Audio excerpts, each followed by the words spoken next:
Friends, हमें अपने सामर्थ्य के अनुसार दूसरों की मदद करने के लिए तैयार रहना चाहिए। लोगों की मदद करना भी भगवान की भक्ति करने जैसा ही है।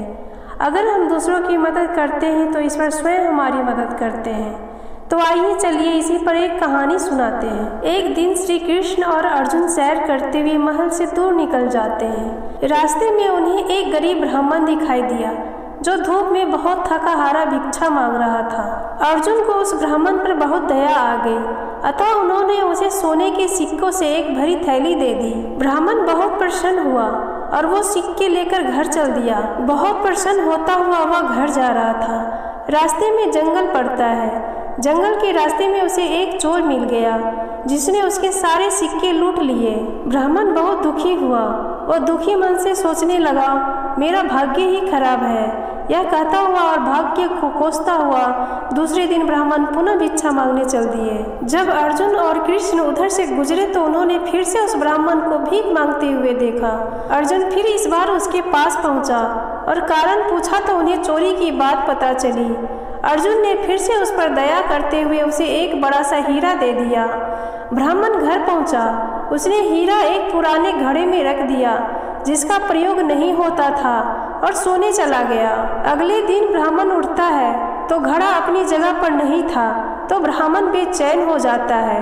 वह अपनी पत्नी के पास जाकर पूछता है कि यहाँ जो घड़ा रखा हुआ था वह कहाँ है। तो इस पर पत्नी बोली कि मैं जिस घड़े में रोज पानी भरकर लाती थी वह घड़ा मेरे से फूट गई थी और जो यहाँ घड़े रखे थे वह मैं ले गई, पर मैंने जैसे ही पानी में घड़े को डुबोया तो इस घड़े से कुछ निकलकर पानी में बह गए। मुझे कुछ समझ में नहीं आया कि क्या था। तब ब्राह्मण ने अपना सर पीट लिया। हताश निराश ब्राह्मण पुनः अगले दिन भीख मांगने चल पड़ा और फिर से उसी स्थान पर पहुंच गया। संयोग की बात थी कि अर्जुन और कृष्ण कहीं से लौट रहे थे। उनका ध्यान फिर उसी ब्राह्मण की तरफ गया और उन्हें बहुत आश्चर्य हुआ। उन्हें लगा कि ब्राह्मण अब ठाट बाट की जिंदगी जी रहा होगा, पर ये क्या, ये तो अभी भी भीख ही मांग रहा है। उत्सुकतावश वो उसके पास पहुँचे और उससे पूछा कि अब आपको भीख मांगने की क्या आवश्यकता पड़ गई। ब्राह्मण ने फिर अपनी सारी राम कहानी सुना दी। उसकी दुर्भाग्यपूर्ण कहानी सुनकर अर्जुन श्री कृष्ण से बोले, इस आदमी की किस्मत ही फूटी है। इसकी किस्मत में सुख समृद्धि लिखी ही नहीं है। मुझे नहीं लगता अब मैं इसकी कुछ मदद कर पाऊंगा। श्री कृष्ण कुछ बोले नहीं, बस उन्होंने उस ब्राह्मण को 2 पैसे दिए। ब्राह्मण वो पैसे लिए और घर चल दिया। ब्राह्मण के जाने के बाद अर्जुन बोले, जब मेरे इतना सोना हीरा देने के बाद भी उसका भला नहीं हुआ तो आपके दिए 2 पैसे से उसका क्या भला होगा। श्री कृष्ण मुस्कुराए और बोले, देखते हैं क्या होता है। ब्राह्मण भी सोच में पड़ा हुआ था कि ये 2 पैसों से मेरा क्या होने वाला है। वह अपने भाग्य को कोसता हुआ घर जा रहा था। रास्ते में उसने एक मछुआरे को देखा जो कि एक ताजी बड़ी मछली पकड़कर ले जा रहा था। मछली उसके जाल में छटपटा रही थी और छूटने के लिए प्रयास कर रही थी। ब्राह्मण को उस मछली की स्थिति देखकर दया आ गई। उसने सोचा, इस 2 पैसे से मेरा क्या भला होगा, क्यों न इससे इस मछली के प्राण ही बचा लिए जाए। ब्राह्मण ने वह मछली खरीद ली और उसे पुनः नदी में डालने के लिए चल पड़ा। जैसे ही मछली को नदी में डालने जा रहा था कि उसने देखा कि मछली के गले में कुछ फंसी हुई है, जिसकी वजह से मछली को तकलीफ हो रही थी और वह सांस नहीं ले पा रही थी। उसने सोचा, इसके गले से वह चीज निकाल दूंगा तो मछली की स्थिति ठीक हो सकती है। जैसे ही वो मछली का मुंह खोलकर बाहर निकाला तो वही बड़ा हीरा निकला जो उसे अर्जुन ने दिया था। ब्राह्मण हीरा पाकर खुशी से चिल्ला पड़ा, देखो देखो, मिल गया, मिल गया, आखिर मुझे मिल ही गया। उससे थोड़ी ही दूर पर वही चोर जा रहा था जिसने ब्राह्मण के सिक्के चुराए थे। उसने जब यह आवाज़ सुनी और ब्राह्मण को नदी की तरफ से आते हुए देखा तो चोर डर गया।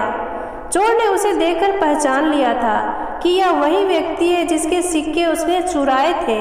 ब्राह्मण के चिल्लाने की आवाज़ सुनकर उसे लगा कि ब्राह्मण ने उसे पहचान लिया है और वह उसे ही पकड़ने आ रहा है। उसने सोचा कि अब तो मेरी खैर नहीं, अब वो उसे पकड़वाकर सजा दिलवाकर ही रहेगा। चोर ने ब्राह्मण के पैर पकड़ लिए और बोला, अरे भाई मुझे माफ कर दो, अपने सिक्के ले लो, पर मुझे सजा मत दिलवाना, मुझसे बड़ी गलती हो गई। ब्राह्मण क्या बोलता, पर वो सारा माजरा समझ गया। उसने चोर को माफ कर दिया और वह अपने सिक्के लिए और खुशी खुशी मगन होता हुआ अपने घर चला गया। अगले दिन ब्राह्मण सीधे अर्जुन के पास पहुंचा और उन्होंने सारी बात बताई। ब्राह्मण ने अर्जुन को धन्यवाद दिया और चला गया। उसके जाने के बाद अर्जुन श्री कृष्ण से बोले, हे प्रभु, यह क्या चमत्कार है। मेरे सिक्के और हीरे तो उसकी सहायता नहीं कर पाए, पर आपके दिए 2 पैसों ने कमाल कर दिया। इसका क्या कारण है, कृपा कर जरा स्पष्ट करें। श्री कृष्ण बोले, अर्जुन, यह चमत्कार नहीं, सृष्टि का नियम है जिस पर दुनिया काम करती है। जब उसके पास ढेर सारे सिक्के और हीरे थे तो वह सिर्फ अपने बारे में, अपनी जरूरतों के बारे में ही सोच रहा था, लेकिन जब उसके पास 2 पैसे थे तो भी उसने उस मछली के भले के बारे में सोचा और उसकी मदद किया। इसलिए उस ब्राह्मण की जरूरतों की जिम्मेदारी मैंने ले ली। जो इंसान दूसरे की मदद करता है, मैं स्वयं उसकी मदद करता हूँ। फ्रेंड्स, आई होप ये कहानी आपको पसंद आई होगी। पसंद आई हो तो लाइक, शेयर एंड सब्सक्राइब जरूर करें। आप अपना ख्याल रखें। तब तक के लिए धन्यवाद।